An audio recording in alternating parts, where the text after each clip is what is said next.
His body looked like a sculpture.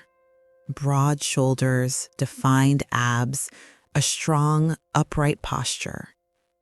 To anyone watching from the outside, he was the image of discipline, self-care, and success.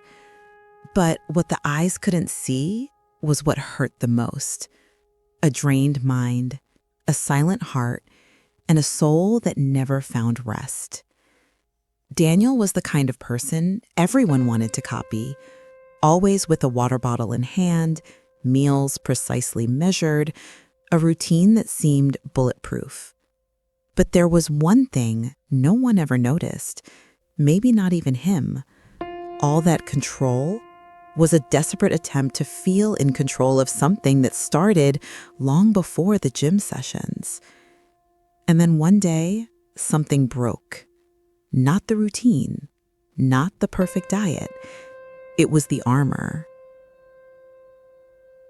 Before the praise, there were doubtful looks. Before the strength came moments of deep insecurity. Daniel grew up feeling like he didn't belong. He was thinner, quieter, often overlooked or noticed for all the wrong reasons. In the school hallways, quiet comments about his appearance echoed over time, leaving invisible scars. He tried to seem unbothered, but inside, something was heavy. He didn't want muscles, he wanted respect. He didn't dream of aesthetics, he dreamed of acceptance. Still very young, he made a decision to change. But his motivation didn't come from self-love.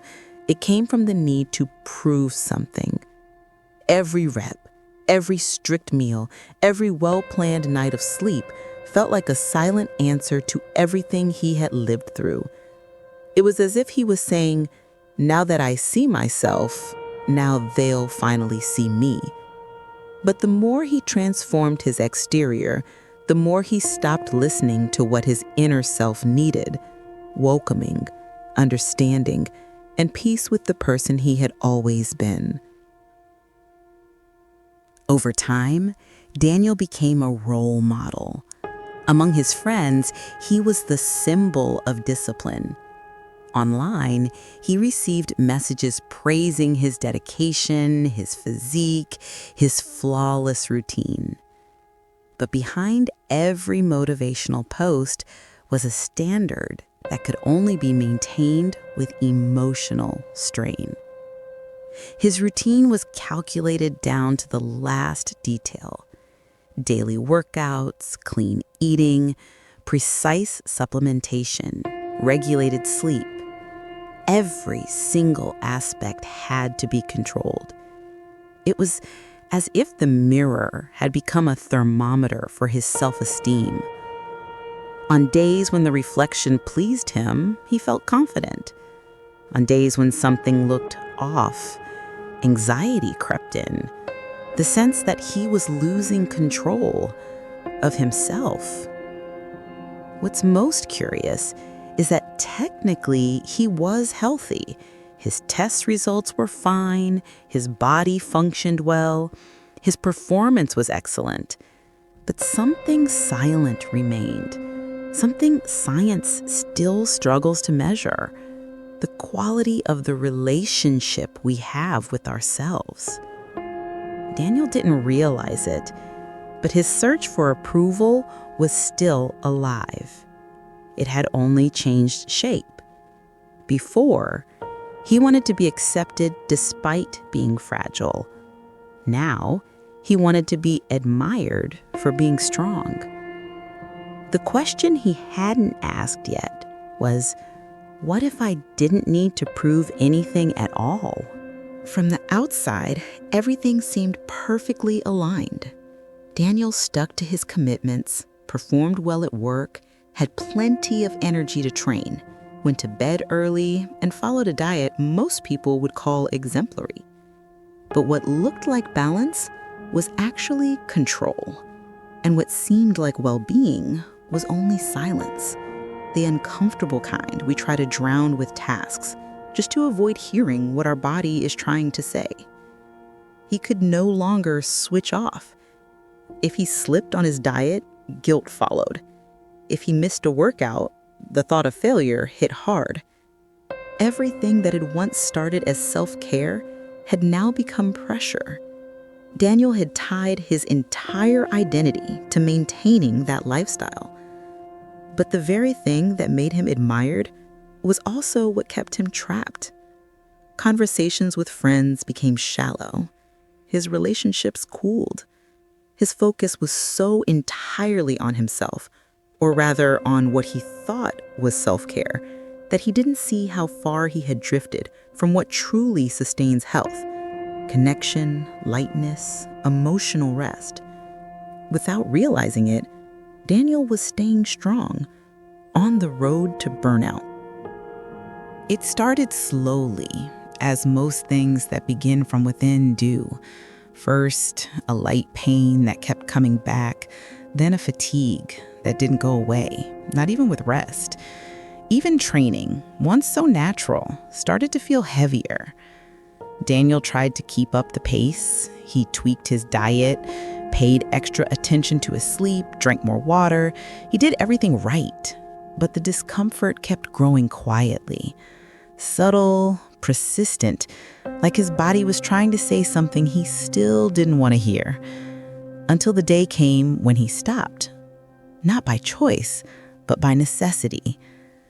Tests, appointments, more tests, and the results were a harsh reminder that the body doesn't answer to pride. It didn't matter how right he had done everything on the outside. Something inside was pleading for care. It wasn't a mistake in the diet. It wasn't a flaw in the routine. It was the accumulation of something older, emotional wear and tear that was never fully acknowledged. His body was tired, not from the training, but from the burden he had carried silently since childhood. Days later, the diagnosis came, and with it, a new reality. It wasn't something simple. It was a type of cancer, one that would require him to pause, go through treatment, and above all, learn to look at life in a new way. Daniel had done everything right with his body, but he had forgotten. There are wounds that discipline can't heal. They need truth. Sitting in the waiting room, medical test results in hand, his mind spinning in circles, Daniel experienced his first real moment of pause in years. For the first time, he wasn't thinking about the next workout. He was thinking about everything he had ignored until now. He started to remember the thin boy, the words that marked his childhood, the feelings he swallowed. And then he realized something simple, yet deeply true. What had hurt him wasn't the body he had. It was the belief that he needed to change to be accepted. Daniel understood now that self-care goes far beyond the healthy label. It's more than the perfect diet, flawless training, or performance goals. True self-care begins in the space where we listen to ourselves, even if what we hear hurts. He had never treated his emotional health as a priority. He believed discipline, willpower, and routine were enough. But now he understood. If we don't welcome what we feel, the body becomes a shield. And even shields get heavy. In that moment, Daniel didn't decide to quit everything. But he did choose to include something he never had before, looking inward with kindness. And that was the beginning of true healing. During his treatment, Daniel learned something no gym, book, or nutrition plan had ever taught him. Taking care of yourself isn't a goal, it's a relationship. He came to understand that health isn't just the absence of symptoms or the presence of performance. It's the sum of how you treat yourself, inside and out. Here are the 3 truths he would carry for life. First truth: take care of your body, but don't forget your mind. Working out, eating well, and getting good sleep matter, but no physical result can fill the void of an ignored heart. Therapy, breaks, and honest conversations are also forms of self-care. Second truth: what you ignore controls you. The pain you don't face finds other ways to surface, sometimes in your body, sometimes in your relationships, and sometimes in the silence of the night. Looking back with courage and a genuine desire to heal, that's the first step to living the present with lightness. You don't need to rush, just decide to heal. The right time is different for everyone. And third truth: healing begins where denial ends. While Daniel was trying to be strong all the time, his emotional health was weakening. But when he allowed himself to be human, with doubt, fatigue, and fear, that's when he truly started to grow stronger. These truthful lessons don't replace medicine or treatment, but they give those things deeper meaning. Because true transformation begins when care stops being a demand and becomes an act of compassion. The treatment forced Daniel to let go of everything: workouts, goals, his strict routine. It was a hard process, but also a necessary one. For the first time, he wasn't trying to improve his appearance. He was learning to take care of his whole self. During that time, he began to see his story with more compassion.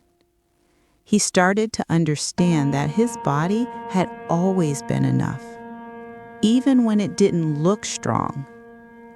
And that health wasn't just about what he did, but how he felt about himself. Daniel was able to heal, thanks to the healthy body he had built and the new awareness of what he truly needed to care for: his emotional pain. Little by little, he rebuilt his routine, but now with a new foundation.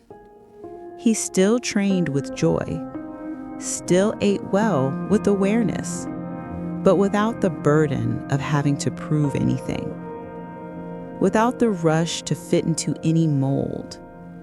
The mirror was no longer a judge.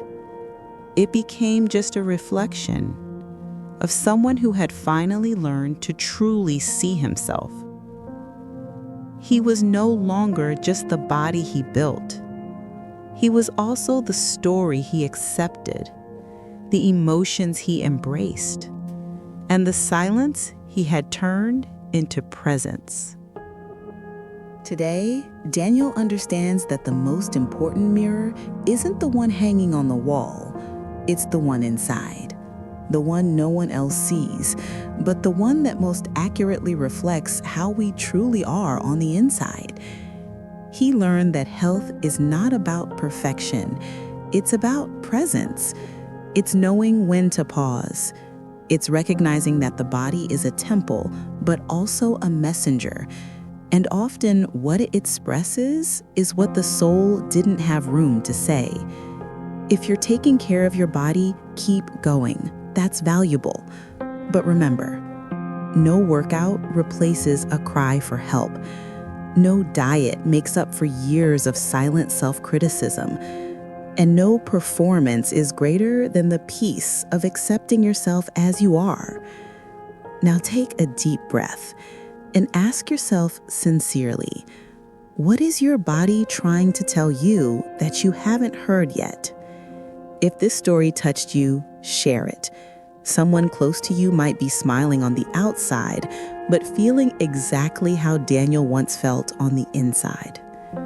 Like, comment, and subscribe for more stories like this one. And remember, true self-care begins the moment you choose to truly see yourself.